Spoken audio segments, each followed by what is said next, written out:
susunod nito, kadalasan may kwento sa likod, no? Kaya naman narito ang game natin ngayon, kwento sa likod ng kanta. May kanta ako, may title. Kakantahin nyo, pero mamaya ikakwento nyo kung ano ang nasa likod ng kantang yon. Game? Okay. Ano ang sa likod ng pangako? Ayan. Ginawa ko yung para sa kasal. Narinig, Hanggang ngayon? Nagagamitin sa kasal to. Hanggang ngayon? Gusto kong sabihin kasi sa kanta na to na kung sakasakaling mag-aasawa kayo mga babae, huwag kayong magpapataba. Oo, dahil kapag kayo mataba, ganito kalaki, para kayong nagkakawang-gawa na yung asawa nyo, okay? Ganun. Ano? Ano yun?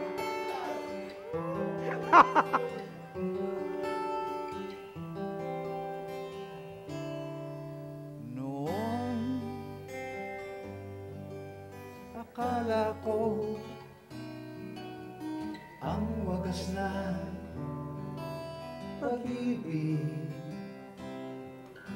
ay sanibela lang matatagpuan at para bang kahirap na paniwala. Pangako sa'yo, ipaglalaban ko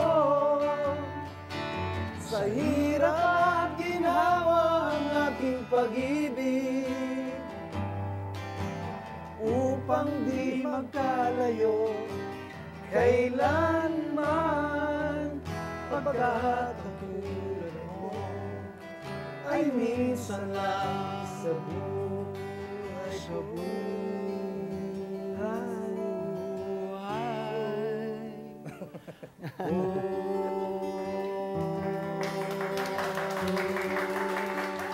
So, ginawa mo yung kantang yan, may ikakasal o naisip mo lang?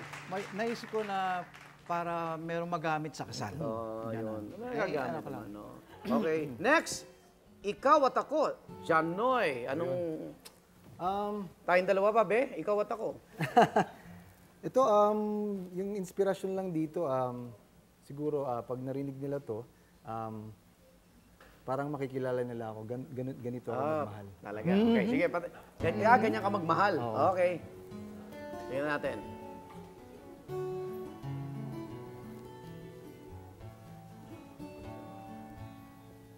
Ikaw at ako, pinagtagpo, nag-usap ang ating puso, nagkasundong magsama habang buhay.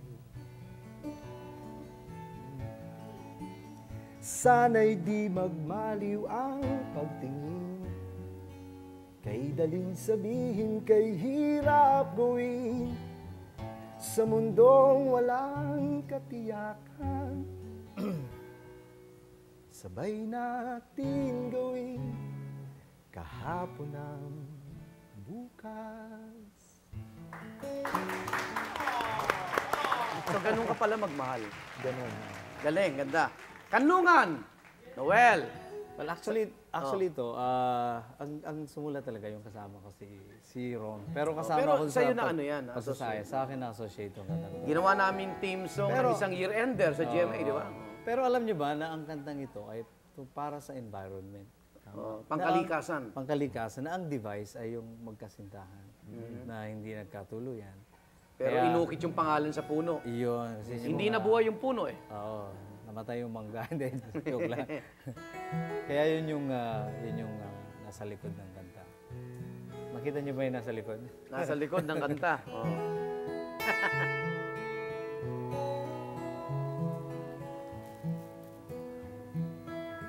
Sa plucking pa lang, may in love ka na eh.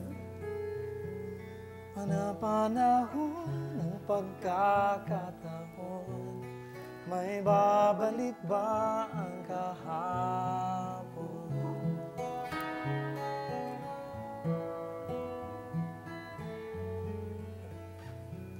Natatandaan mo ba nang tayong dalawa'y unang magkita, panahon ng kamusmusan,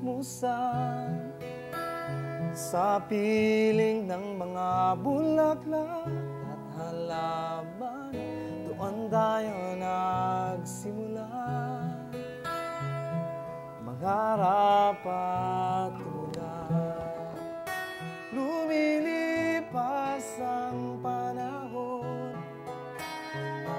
kabiyak ng ating gunita, ang mga puno at halaman. Bakit kailangang lubisan? Panahon ng pagkakataon, may babalik ba ang kahapon? Sarap. Yes! Feel good tayo eh. Tama. Darating ang panahon, baka yung mga ibon, mga puno, coloring book na lang natin makikita. Ingatan natin ang ating kalikasan. Magbabalik tuloy with Alok Labio. Bookingan! Abangan nyo yan! At kung kailangan mo ko